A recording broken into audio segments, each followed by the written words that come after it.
And you mentioned a support network. Are there many groups like that? I think Oyakonet is probably one of the biggest groups, but I do know there are many other groups with similar interests, but I don't know the specifics of the other groups. And have you had a lot of help from those groups? From Oyakonet, I've met some English-speaking people who have helped me quite a bit. We do gatherings where we try to collect petition and get people to support joint custody. And the Japanese public has been pretty supportive of this issue. I think many people that stop and ask questions would like to see a change. How much awareness of this issue is there in Japan, would you say? Not a lot. I think there is more awareness in Tokyo because there are more members and more groups. I think the bigger cities have smaller groups, so kind of Kansai and Chubu and Tokyo. Awareness is growing, but it's still, there haven't been any major stories in the newspapers or on television yet. So I think awareness still needs to grow.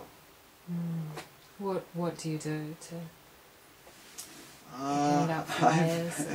We hand out flyers.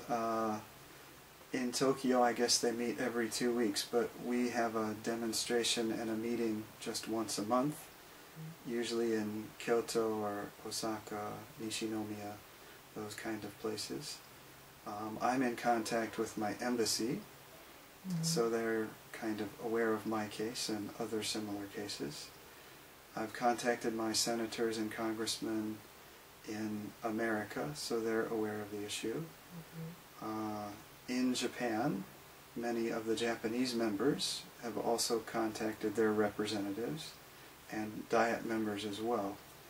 So more Diet members are becoming aware of the problem, and it's getting more public attention. Back in May of this year, the U.S. Embassy held a symposium. They invited France, Canada, the UK, America, maybe just those 4 countries, I guess. And they kind of criticized Japan for international child abduction and lack of access to children in Japan, and why hasn't Japan signed the Hague Convention on international child abduction. Japan is currently the only G7 country not to sign the Hague Convention. Can you tell me what that is, the Hague Convention? Yes. So when a child is living, for example, in America, and they've established a residence there, and then maybe the Japanese spouse takes that child from America to Japan, that's international child abduction. And if Japan was a member of the Hague Convention, that child should be automatically returned to their country of residence. It doesn't always happen that way, because the country of Brazil is a member of the Hague Convention. And maybe you're aware of the David Goldman case, where his son Sean was taken by his mother from America to Brazil. Brazil should have returned him quickly, but he's still, 4.5 years later, he's still living in Brazil. He hasn't been returned to his father yet. So even if Japan signs this Hague Convention, there's no guarantee that these children will get to go back to their country of habitual residence. But it would be a first step forward in making progress. So what would you like to see happen? You'd like to see Japan sign the convention? I would love to see Japan do that, but they also need to enforce it. More importantly for me is joint custody. Since I came to Japan voluntarily on my own, the Hague Convention really doesn't apply to me. Joint custody is in my interest. So where both parents share in the raising of a child. And again, Oyakonet is kind of pushing for this, and that's what I would like to see happen. So how would that just be a matter of government changing some laws? Yes, that process would probably take time, but the city of Nishinomiya, they have requested that the whole city government requested, they sent a petition to the Diet members in Tokyo requesting that joint custody become the law. I hope other cities will follow and do the same thing with their city government.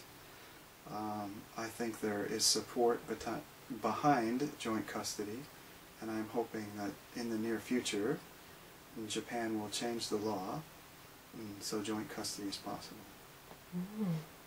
And can you explain what parental alienation syndrome is? Yeah, PAS, or PASS as some people call it. This is where one parent kind of says bad things about the other parent, trying to alienate them against one parent against the other. So you don't want to spend time with your father, he's a bad person. Maybe the spouse would try to get the child to call the other parent by their first name. Just little things. It's kind of a long process of trying to get the child to distrust the other parent. And that is pretty common, parental alienation syndrome. In many cases, it doesn't matter what country we're talking about. But I think it's especially true with Japan, because the laws are very different than most other countries. And is it recognized in Japan by the courts or by child psychologists? No, it's not. In America, it's pretty much a well-known fact, and most judges and lawyers are aware of it. I think most lawyers in Japan are aware of PAS, but it still hasn't made it to most of the court investigators, and most of the judges in Japan are, from my opinion, not aware of PAS. I think Tokyo gets more publicity and more international cases and more divorce cases, so they seem to be more up to date. But as Japan as a whole, I don't think parental alienation is well known. And do you think it might be affecting your situation? I do, especially my last two visits. On my last two visits, my son and my wife were conversing, and my wife was calling me by my first name, and my son was calling me by my first name. So I think, yes, I think my wife has kind of started the process of trying to alienate my son from me.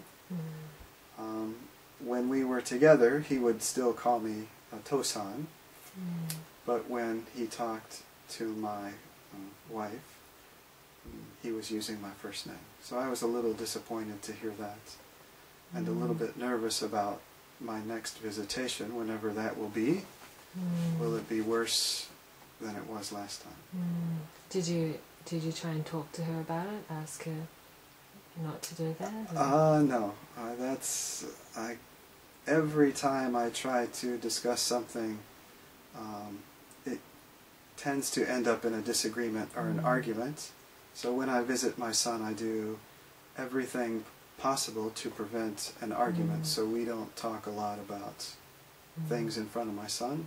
I'm just I'm there to enjoy the few hours that I have, and I do everything possible to avoid arguments.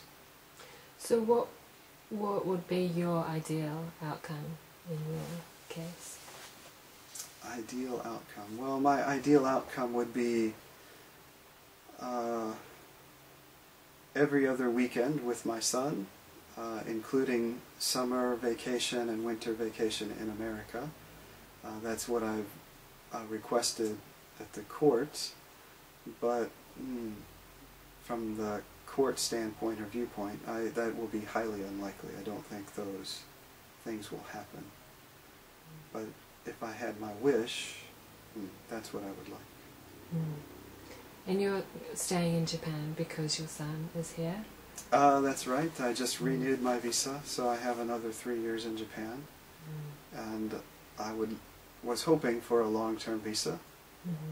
But yes, I will be here and I will stay in Japan and as long as possible.